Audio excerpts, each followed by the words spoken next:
Olá, pessoal! Todos bem? Estamos ao vivo de novo para mais uma transmissão do nosso direito previdenciário tão querido, né? E hoje nós vamos continuar aí com princípios. Para começarem com princípios, eu vou começar com vocês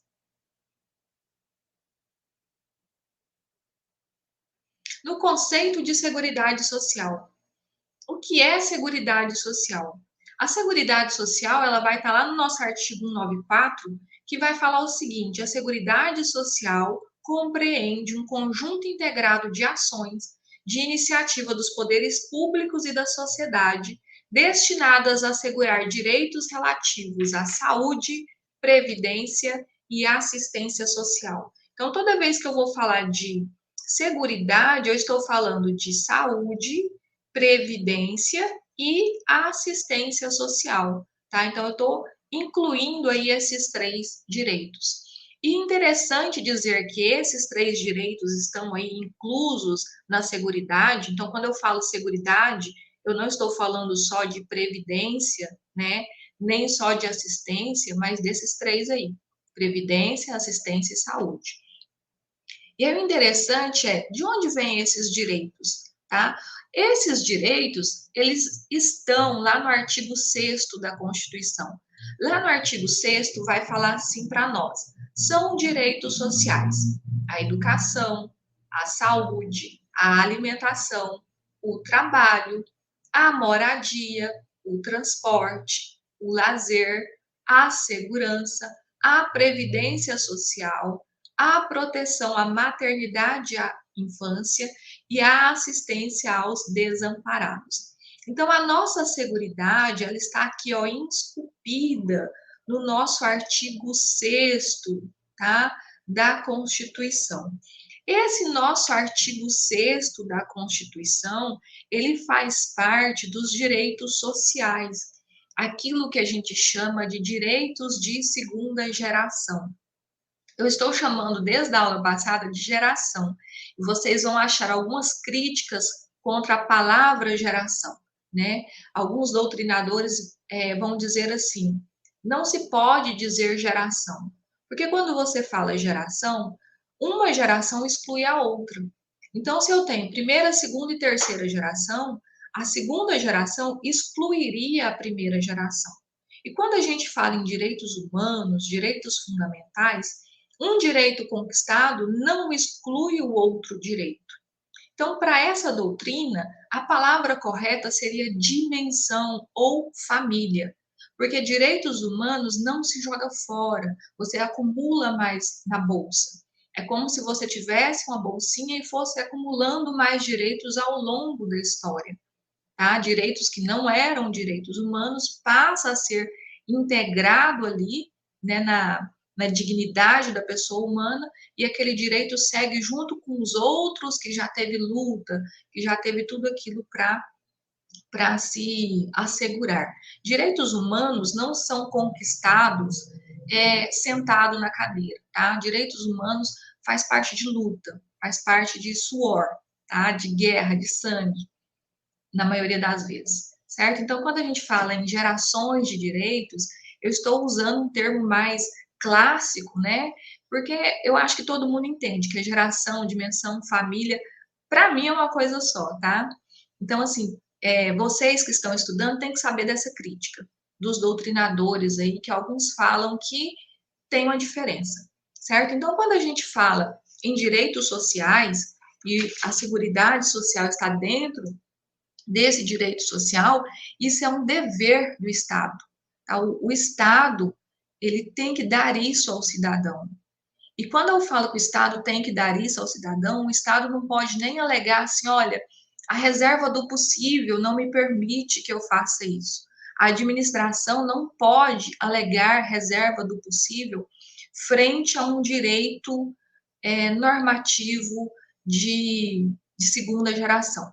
Porque quando a gente pensa na segunda geração, quais são os direitos de primeira geração? Vida, liberdade, propriedade, certo? Quando eu penso nesses direitos de primeira geração, e quando eu vou para os direitos de segunda geração, eu penso o seguinte: o que é que me adianta ter uma vida se essa vida eu não tenho comida. Então, o direito de segunda geração, ele vem justamente para preencher essa lacuna aí da primeira geração, entende? Ele vem como um consectário do próprio direito à vida. O que me adianta a vida se eu não consigo ter, por exemplo, educação, se eu não consigo ter comida, se eu não consigo ter assistência, se eu não consigo ter saúde? E é por isso que a gente fala muito aqui que argumentos, isso já foi julgado, viu, gente? Já tem julgamentos a respeito disso, que argumentos como o da reserva do possível não é possível nesses direitos de segunda dimensão, certo? O que é a reserva do possível? Vamos fazer uma recapitulação aqui, né? A maioria dos estudantes de direito sabe o que é a reserva do possível, mas vamos recapitular. Reserva do possível é uma tese, digamos assim, que nasceu na Alemanha, certo? Lá na Constituição alemã tem algo que fala mais ou menos assim, que o Estado alemão irá permitir que cada um dos seus cidadãos tenha a formação que eles escolher, a profissão que eles escolher, de maneira pública, certo? E aí alguns estudantes levaram isso para a Suprema Corte alemã, falando, olha, a gente quer fazer tal faculdade, e nós não conseguimos entrar. Como a Constituição nos dá a garantia que nós teremos direito a escolher a nossa profissão, então você, Estado, tem que dar a nossa faculdade, certo? Isso, depois vocês pesquisem aí, porque é um tema longo, inclusive, e aí a Corte Alemã, a Suprema Corte Alemã, julga e fala assim, olha, não é possível ao Estado atender a todas as demandas, mesmo porque não é possível que a faculdade, a universidade tenha vaga para todos. Então, tem que ter um critério ali para ingresso das pessoas e, infelizmente, não tem como todo mundo entrar. Não é porque é o seu desejo ser médico que você vai estudar numa escola pública, né? E nós, Estados, temos que garantir isso. Você vai passar ali por alguns critérios, não tem como garantir isso. Então, toda vez que a gente tem alegações que o poder público não pode fazer por causa do orçamento, porque o orçamento é limitado, ele vem com essa alegação de reserva do possível, tá? Mas quando a gente fala aqui no artigo 6º, né, que a gente fala dos direitos sociais, saúde, previdência, assistência, isso está dentro de direitos sociais. E esses direitos sociais é um mínimo existencial, tá? Então não dá para o Estado alegar que não vai cumprir com esse mínimo existencial, ok?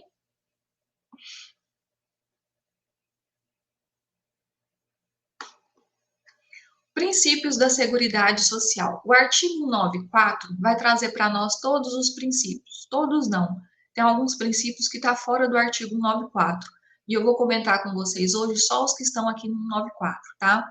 A Seguridade Social compreende o conjunto integrado de ações de iniciativa dos poderes públicos e da sociedade, destinadas a assegurar os direitos relativos à saúde, previdência e assistência social. Parágrafo único. Compete ao poder público, nos termos da lei, organizar a Seguridade Social com base nos seguintes objetivos. Vocês percebam aqui que a palavra é objetivos, tá? Mas a doutrina compreende que todos esses objetivos são princípios. Quais são esses princípios, então? Universalidade da cobertura e do atendimento, uniformidade e equivalência dos benefícios e serviços a populações urbanas e rurais, seletividade e distributividade na prestação dos benefícios e serviços, irredutibilidade do valor dos benefícios, equidade na forma de participação no custeio, diversidade da base de financiamento, caráter democrático e descentralizado da administração mediante gestão quadripartite.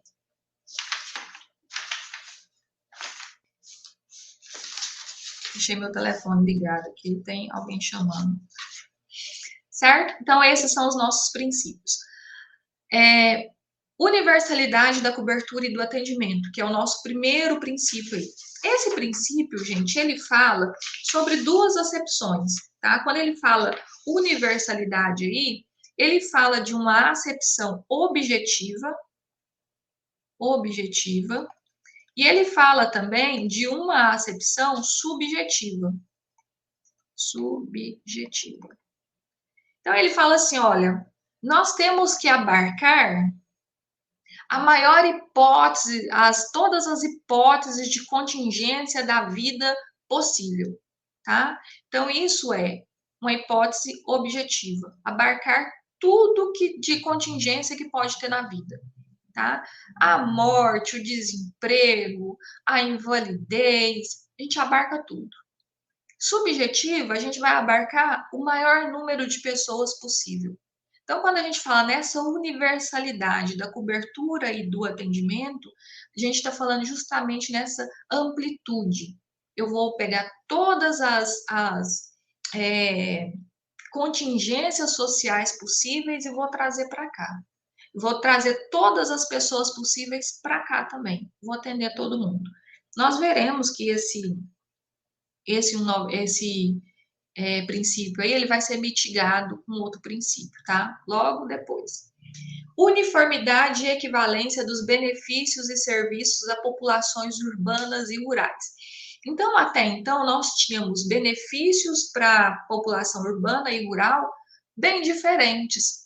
Nós vimos que lá na população rural, nós tínhamos a aposentadoria por velhice, que era 50% do salário mínimo, certo? Então, quando a gente fala em igualdade, né, que é essa uniformidade e tudo mais, quando a gente fala em igualdade, eu gosto muito desse desenho, porque ele desenha exatamente o que é a igualdade aqui, né? Nós temos aqui a igualdade material, a igualdade substancial ou material, como queiram aí chamar, né? A igualdade formal é quando você fala assim, todos são iguais perante a lei. Tá, então todo mundo é igual, você deu um banquinho para todo mundo. Esse menininho aqui, ó, que pegou o mesmo banquinho do outro, ele continua sem enxergar o estádio, tá? Esse daqui tá enxergando e esse daqui não precisava do banquinho. Então, quando você fala numa igualdade substancial, é aquela igualdade de tratar igualmente os iguais e desigualmente os desiguais na medida de sua desigualdade. Então, você pega os desiguais e dá um banquinho a mais para eles. Tá? Não adianta você dar igualdade formal, porque vai estar ainda acontecendo diferenças. Então, quando você tem políticas públicas para oferecer alguma coisa a mais para alguém na sociedade, é porque aquele alguém precisa de um banquinho a mais. Tá? Ela está numa condição, talvez, de miserabilidade, de vulnerabilidade, alguma coisa que ela precisa de um banquinho a mais. Tá? E é justamente isso que acontece com a população rural. Nós temos na população rural benefícios diferenciados, justamente porque eles têm uma diferença até no serviço deles, tá? A população rural não teve alteração, inclusive, nessa emenda constitucional que nós tivemos. Eles têm uma diferença para aposentar por idade. Enquanto a população urbana, mulher 62 anos, homem 65, a rural já é diferente. A mulher vai ser com 55 anos, o homem com 60 anos. Então, você tem aí uma diferença para eles. Por quê? Porque eles precisam de um banquinho a mais, tá? Nós veremos mais para frente que quando a gente fala do trabalhador rural é um gênero. Dentro desse gênero, nós temos algumas espécies, tá? Que é o empregado rural, o segurado especial. O segurado especial é aquele que não contribui, né, com valor, com salário e tudo mais, mas ele vai aposentar. E essa aposentadoria dele vai ser de um salário mínimo, não mais de 50% do salário mínimo, certo? Então a gente vai ter uma uniformidade. Essa uniformidade, quando vocês pensar ela, vocês pensam nessa igualdade material, substancial, porque eu vou ver qual que é a situação dessa pessoa e nos benefícios e serviços para populações urbanas e rurais, certo? Então eu vou considerar as diferenças existentes. Por exemplo, para a população urbana, nós temos seguro-desemprego. Para esse rural, que é um segurado especial, nós não temos seguro-desemprego. Se ele perder a safra dele de café, ele não tem um seguro-desemprego porque ele perdeu a safra de café. Então, a gente tem algumas diferenças, tá? Justamente para chegar nessa igualdade, né? Que é essa isonomia aí substancial, certo? Seletividade e distributividade na prestação dos benefícios e serviços. Esse princípio aqui, ó, ele puxa esse princípio 1 para baixo. Esse princípio 1, ele tá sonhando, né? Ele tá assim, ó, no céu. Quero atender todo mundo no máximo possível. Aí vem aquele princípio 3 lá e fala assim, ó, pé no chão. Vamos colocar aqui na terra, tá? Pezinho no chão, vem para a terra, porque não é bem desse jeito, não. É mais ou menos isso que vai acontecer aqui. Então, eu vou atender todo mundo? Vou, mas eu preciso selecionar. Eu preciso selecionar quais são as hipóteses de contingência que eu vou abarcar. Porque não dá para abarcar todas. Por exemplo, vocês concordam comigo que quem vai formar vai gastar muito dinheiro com formatura? Isso não é uma contingência social? Ah, Leilane, que isso? Isso é um absurdo o que você está falando. Vocês concordam comigo que geralmente quem casa passa por um período ali do casamento que fica tudo descontrolado as contas? Principalmente quem casa e é mais pobre, né? Quem é mais rico, talvez não. Mas quem é mais pobre não passa ali por um período de que você fica ali que não tem nada, né, para comer. Você abre a geladeira, tá vazia a geladeira. Isso não seria uma hipótese de contingência social?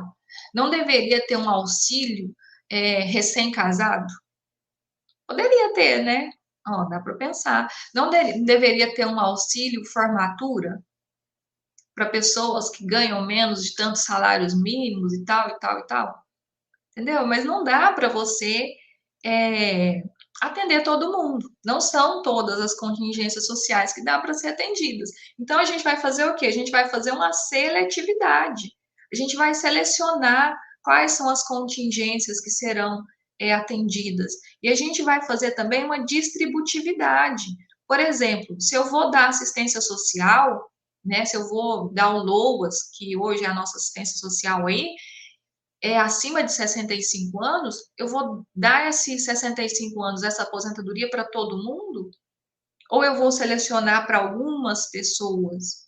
Entendeu? Então, eu vou fazer uma distributividade aí. No caso da lei do LOAS, ela fala pessoas que recebem abaixo de um quarto do salário mínimo, né? A renda per capita abaixo de um salário mínimo. Então, eu vou distribuir, eu vou selecionar. Tá? E quando a gente fala aqui nessa seletividade de contingências, tem que ter muito cuidado que não é aquela contingência que a maioria sofre, tá? Tem algumas contingências que elas são de minorias, mas elas são graves. Então, o Estado vai olhar para essa contingência porque ela é importante, tá? O exemplo que a gente tem aí é da talidomida. Talidomida é da minoria. Talidomida. O que é a talidomida?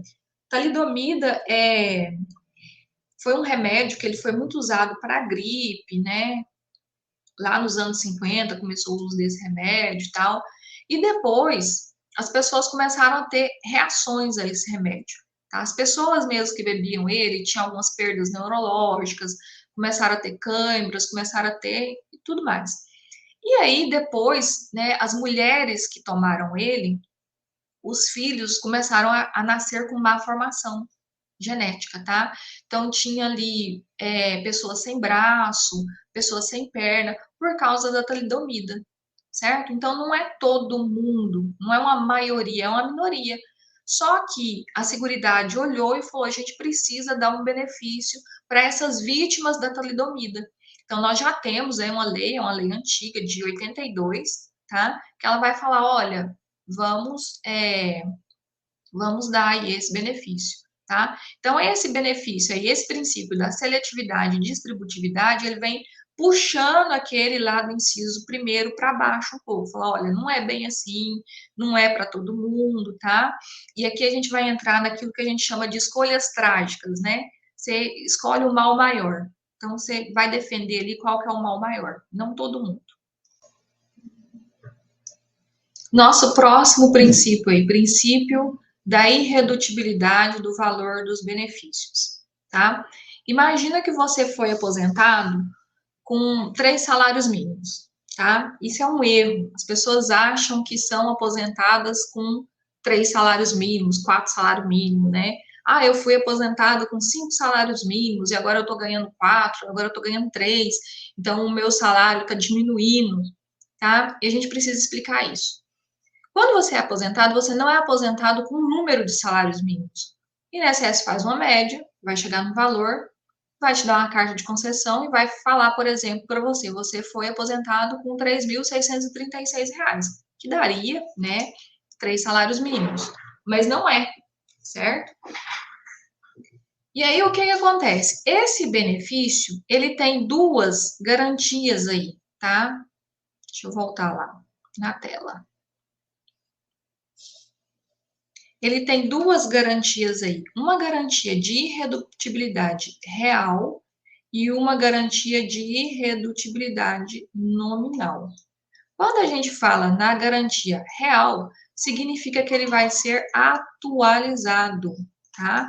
Ele vai ter uma atualização por um índice oficial para manter o poder de compra, certo? Quando a gente fala na irredutibilidade nominal, significa que se você foi aposentado por 3.636, nunca, nunca, nunca, nunca você vai receber 3.500, tá? Você não vai diminuir. O nome do benefício não vai diminuir, tá? Isso aqui serve para benefícios previdenciários. Então, benefícios previdenciários, você tem essa garantia da irredutibilidade, tanto real quanto nominal. Quando a gente fala de benefícios assistenciais, você tem a garantia nominal. Então, por exemplo, foi garantido, isso aqui é para assistenciais, tá? Foi te dado um benefício de, por exemplo, R$ 600 por mês. Significa que esse benefício nunca vai ser 599, 599, 598, por exemplo. Ele nunca pode diminuir, certo? Mas não significa que você tem uma atualização real nele. Não precisa ter. Então, pode ficar 10 anos pagando um benefício assistencial de 600 conto? Pode, tá? Eu não preciso atualizar ele para o real. O nome dele nunca vai diminuir, certo? Então, essa é a diferença entre benefícios assistenciais e previdenciários. No previdenciário, você tem real e nominal, tá? No assistencial, você só tem o nominal, certo? A gente tem que falar um pouco aqui do LOAS, porque o LOAS é uma garantia de um salário mínimo. Então, sempre que tiver a alteração do salário mínimo, o LOAS também vai acompanhar. Então, o LOAS é um pouquinho diferente aí, que é um benefício de prestação continuada. Eu trouxe esse julgado aqui, que ele vai falar o seguinte: pelo princípio da irredutibilidade do benefício, quando a gente vai fazer um cálculo, se você tiver uma correção monetária e essa correção monetária for de um período deflacionário, você não considera ela. Então, por exemplo, eu tenho aqui um cálculo para atualizar. 1.000 conto no mês, 1.000 conto no outro mês, 1.000 conto no outro mês, certo? Vou colocar só esses três aqui. Daria um valor principal de R$ 3.000. Só que o INSS não me pagou isso aqui na data, então vou fazer uma atualização monetária. Aí eu vou lá no índice, olho lá no índice de atualização, tem 1, alguma coisa aqui, certo? 1, alguma coisa aqui. E aqui, por exemplo, eu tenho 0,8. Então, esse período aqui foi deflacionário, certo? Vamos supor que atualizando isso aqui dá R$ 1.100. Atualizando isso aqui, vamos colocar R$ 1.200, tá? Se aqui tá 0,8, esse valor atualizado, ele vai dar R$ 800, tá? Quanto que vai dar isso aqui? 8, 9, 10, 11, vai 1, 3.100, tá? Existia uma briga na justiça que era o seguinte, até a terceira sessão do STJ julgou o seguinte: se o valor aqui, né, o valor atualizado, for maior do que esse valor principal, tanto faz, pode atualizar, pode usar esse período deflacionário aqui, tá? Aí vem esse julgamento aqui depois, no final dele, e fala o seguinte: olha, pelo princípio da irredutibilidade do valor dos benefícios, quando eu tenho índice negativo de correção, né, porque ocorreu deflação no período, então eu devo corrigir para zero, tá? Então, por exemplo, voltando lá, se aqui eu tive 0,8, eu corrigindo esse benefício, ele vai ficar com R$ 800, é como se não existisse nada. Então, eu vou considerar aqui, ó, R$ 1.000, tá? Então, a gente vai ter um valor de 2 e 1, 3, 1, 2, 3, 3.300, certo? Então, o que que esse julgamento vem falando? Olha, se eu tenho períodos deflacionários, pelo princípio da irredutibilidade do benefício, eu não considero esse período deflacionário, certo? A gente tinha julgamentos anteriores que falava justamente o contrário, certo? Deixa eu voltar aqui para vocês. O outro princípio aqui, esse princípio é de custeio, tá? O princípio 5, 6, 7, aí é tudo de custeio. Ele vai falar que jeito que essa seguridade vai ser custeada. E ele fala, né, equidade na forma de participação no custeio. Aí lá no 195 ele vem falando, ó, a seguridade social será financiada por toda a sociedade, de forma direta e indireta, mediante recursos provenientes do orçamento da União, do Estado, do DF, dos municípios e das seguintes contribuições sociais. E aqui, gente, eu acho interessante quando a gente fala sobre isso, porque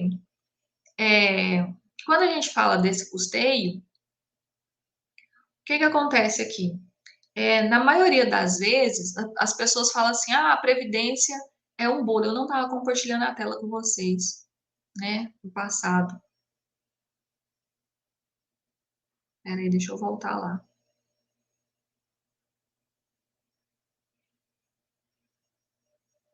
Ó, tá bom. A gente fala assim, né? A gente vê muita gente falando assim, a Previdência é um bolo que os ativos pagam para os inativos, e isso um dia vai quebrar. Eu ouço falar que a Previdência vai quebrar desde que o mundo é mundo, tá? Apesar das Georginas da vida aí, desde que o mundo é mundo, a gente vê falar que a Previdência vai quebrar e a Previdência não quebrou. Por quê? Olha aqui, o que esse artigo 195 fala pra gente?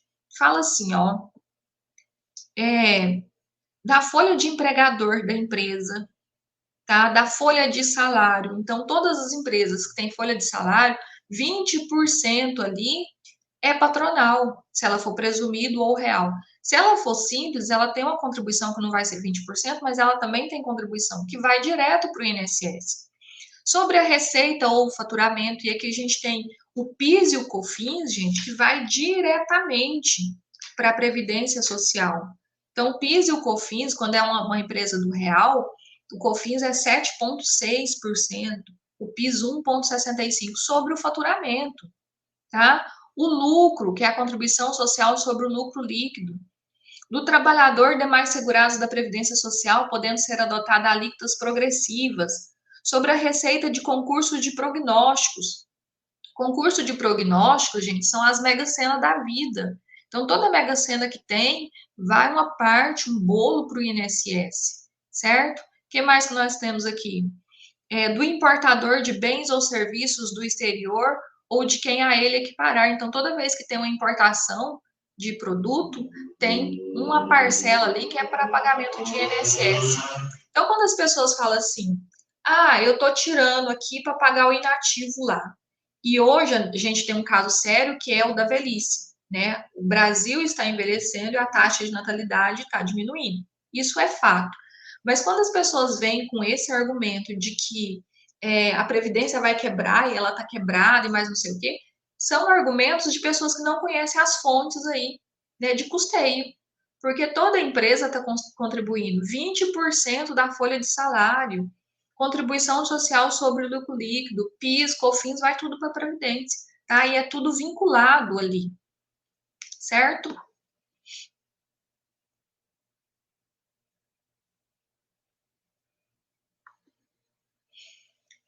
O outro inciso aí também que vai falar sobre custeio, tá? Diversidade da base de financiamento, identificando-se rubricas contábeis específicas de cada área. Aqui também a gente tem, né, recursos orçamentários da União, do Estado, do DF, contribuição previdenciária paga pelo empregador, trabalhador, contribuição social paga pela empresa. Então, aqui ele vem de novo falando isso. E todos esses tributos têm uma destinação vinculada, tá? Então, todos vai direitinho ali para o caixa, para a conta da Seguridade Social, obrigatoriamente, certo? E o último princípio que nós temos aí no 194, que é o caráter democrático e descentralizado da administração mediante gestão quadripartite, com participação de trabalhadores, empregadores, aposentados e do governo nos órgãos colegiados. Então, nós temos órgãos colegiados, tá? Que tem aí participação de trabalhadores, empregadores, aposentados e do governo para discutir sobre a previdência social, sobre a seguridade na realidade, né? Então nós temos Conselho Nacional de Saúde, Conselho Nacional da Previdência, Conselho Nacional da Assistência Social, que a gente tem todas essas pessoas aí discutindo, certo?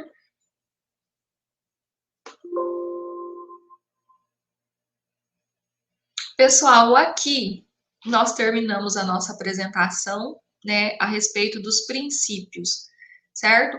Leiam bastante 194 e 195 para essa aula, para quem for fazer concurso público. Eu fiz um concurso uma vez que uma das questões caía o 194 e falava assim: a Seguridade Social compreende um conjunto, não tinha a palavra integrado, de ações de iniciativa dos poderes públicos, da sociedade, o resto estava tudo certinho, tá? Só não tinha a palavra integrado.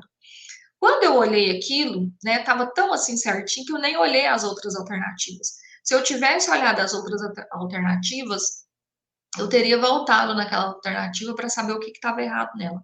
Mas eu nem olhei. Eu tinha tanta certeza que estava certo que eu já marquei, já passei para a próxima.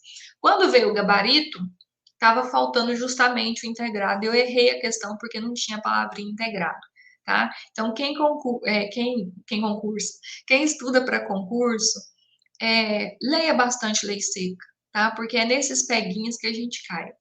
Gente, tudo de bom para vocês. Eu acho que ficou um pedaço da gravação aí que eu não gostei, que ficou comigo falando, né? Eu estava riscando o slide. Vamos ver o que a gente faz. Tudo de bom para vocês. Beijão, até a próxima aula.